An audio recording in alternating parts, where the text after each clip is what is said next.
ready? 나를 잊지 못해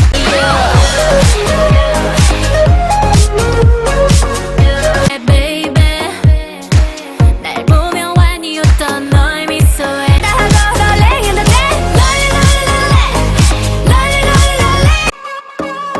Brave girls, you ready?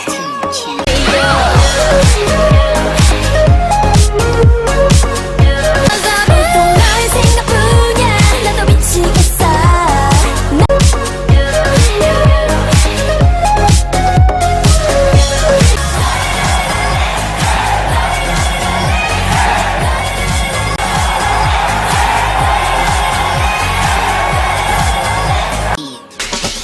나를 잊지 못해 baby 거기 닫힌 내 맘이 어느새 무너져 버려 because 너의 눈빛은 날 자꾸 네 곁을 맴돌게 Just singing the day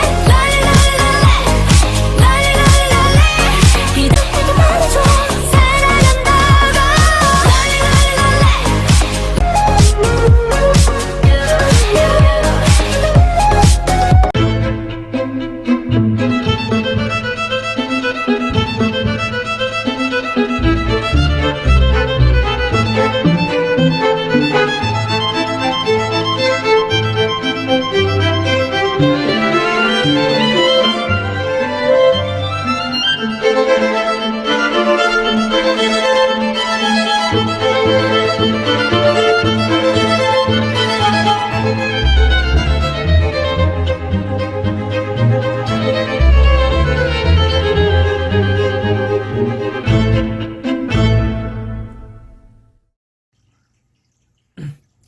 안녕하세요. 정치를 품격 있게 풀어드리는 정치 클래스 TV의 신상만입니다. 정말 치명적인 클래스 정치 클래스 TV에서는 지난해부터 전 세계 한류를 분석해 시리즈로 올려드리고 있습니다. 동아시아, 동남아시아, 미국, 남미, 유럽, 아프리카까지 과거의 한류부터 현재의 한류 상황까지 자세히 분석합니다. 오늘은 7번째 순서로 유럽 속 유럽 한류에 대해 소개합니다. SM 엔터테인먼트, YG 엔터테인먼트, JYP 엔터테인먼트 등은 2011년을 유럽 공략의 원년으로 삼고 유럽을 목표로 달리고 있었습니다. 분명한 것은 수출 산업을 국가 기관 산업으로 하는 한국에 새로운 유형의 수출 기관 산업으로 자리 잡아가고 있었다는 것입니다.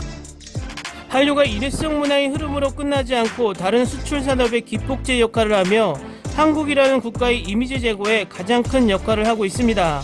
눈에 보이는 비용만으로만 바라보는 것이 다가 아닌 것이었죠. 2012년 싸이의 강남 스타일이 세계적 대유행을 타고 11월에 싸이가 유럽의 프랑스 파리, 영국 런던, 독일 프랑크푸르트를 순방했고 2016년 영화 아가씨, 곡성, 부산행 등이 개봉 전 2016년 5월 칸 영화제에서 주목받으면서 한류 팬이 유럽에서 1000만 명을 넘어섰습니다. 2018년 방탄소년단이 빌보드 1위에 오르며 서구권에서 K-팝이 상징처럼 인기를 얻으며 K-팝만 전문적으로 번안해서 부르는 유튜브 가수도 나왔습니다. 몇 가수들은 큰 공연은 아니어도 몇 번씩 유럽 투어를 개최하기도 했습니다. 아직 아시아에 비해 규모는 작다지만 확실히 팬층은 형성되었고 지속적인 성장세를 보이고 있습니다.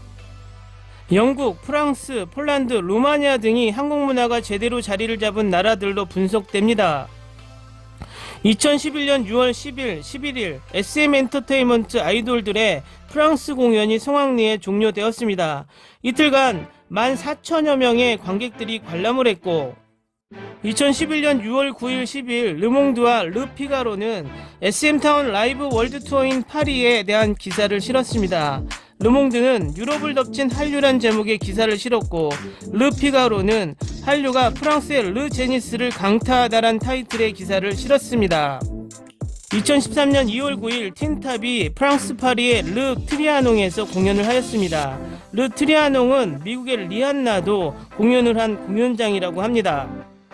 2018년에 이어 2019년에 방탄소년단이 2년 연속으로 프랑스 파리에서 공연을 가졌는데 심지어 스타드 드 프랑스에서 공연이었습니다.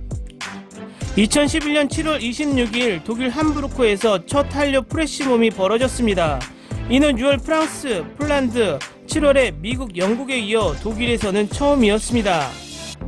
해외 탐방 공모전 LG 글로벌 챌린저에 참여한 인하대학교 그린셀 팀이 기획 주최에 참여했으며 LG가 당시 시도했던 기술인 3D로 촬영했습니다. 사용된 노래는 슈퍼주니어의 쏘리쏘리, 소녀시대의 지였습니다. 해당 팀은 이 기획으로 대학 레일에 실리고 인터넷 중계 대상을 받았습니다. 2011년 9월 10일 독일 함부르크에서 또 한 차례 플래시몹이 있었습니다. 7월 플래시몹에 비해 인원은 더 늘었고 노래도 10여 분에 걸쳐 14곡을 사용했으며 이들은 태극기를 들며 플래시몹을 벌이며 장소로 이동했습니다. 2011년 10월 29일과 10월 6일 JYJ가 스페인 바르셀로나와 독일 베를린에서 4천석 규모의 공연을 가졌고 10월 매표가 시작되자 스페인은 3일 만에 매진, 독일은 매표와 동시에 매진되었습니다.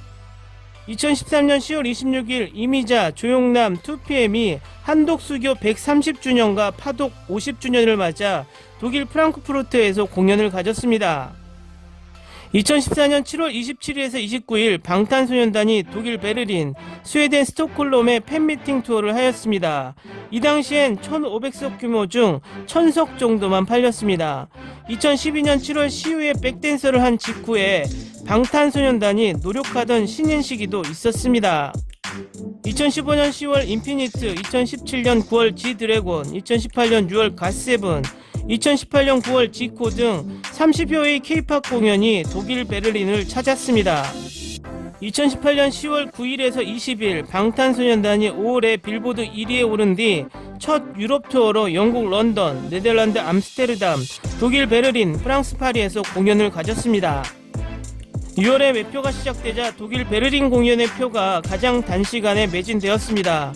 표 3만 장이 9분 만에 매진된 것입니다. 2019년 5월 베를린에서 주 독일 한국문화원과 창원시가 개최한 K-POP 페스티벌에 500여 명이 참석했고 9월엔 K-POP 아카데미도 생겼습니다. 다음은 브레이브걸스 일본 기사입니다. 한국 걸그룹 브레이브걸스가 힘들었던 과거를 회상했습니다. 지난 17일 방송된 TVN 뉴키스 온 더 블록에 최근 차트 역주행 신드롬을 일으킨 브레이브걸스가 출연해 주목을 끌었습니다. 브레이브걸스는 해산 위기를 극복, 롤린이라는 곡으로 화제가 된 팀입니다. 지난 2017년에 발표한 롤린은 군부대 위문 공연을 하면서 공연했는데 그 영상이 뒤늦게 뜨거운 반응을 얻고 최근에는 음악순위 프로그램에서 1위를 차지했습니다. 특히 브레이브걸스는 차트 역주행 직전까지 생계를 위해 다른 길을 찾을 뻔했다고 전해 안타까움을 느끼게 했습니다. 차트 역주행 전에 어떻게 지내셨습니까의 질문에 멤버들은 얼마 전까지 운전만 해라는 곡으로 활동했지만 그 노래를 발표하자마자 태풍과 장마가 시작되었습니다라고 전했습니다. 브레이브걸스 기사의 일본 댓글 반응입니다. 갑자기 그녀들의 노래가 프로그램에 나타났을 때 듣고 기억이 있는 곡이었기 때문에 누군가가 커버한 것으로 생각했지만 설마 본인들의 화려한 컴백, 그리고 드디어 차트 1위, 그녀들을 보고 또래인 나도 울면서 계속 봤습니다. 예전 기획사의 프로듀스 능력에 문제가 있었다고 생각합니다만 팬들을 위해 최고의 선물을 해주며 본인들이 여기까지 도착한 것은 감동이었습니다. 축하 브레이브걸스. 4년 전에 노래가 나왔을 때 왜 팔리지 않지? 그래도 팔리지 않는 그녀들도 뜬다고 생각했지만 모두 브레이브걸스를 모르니 어쩔 수 없어라고, 이런 좋은 곡인데도 유행하지 않아도 그동안 이들이 열심히 군 위문 공연을 반복, 병역 군인들의 여신이 되었다.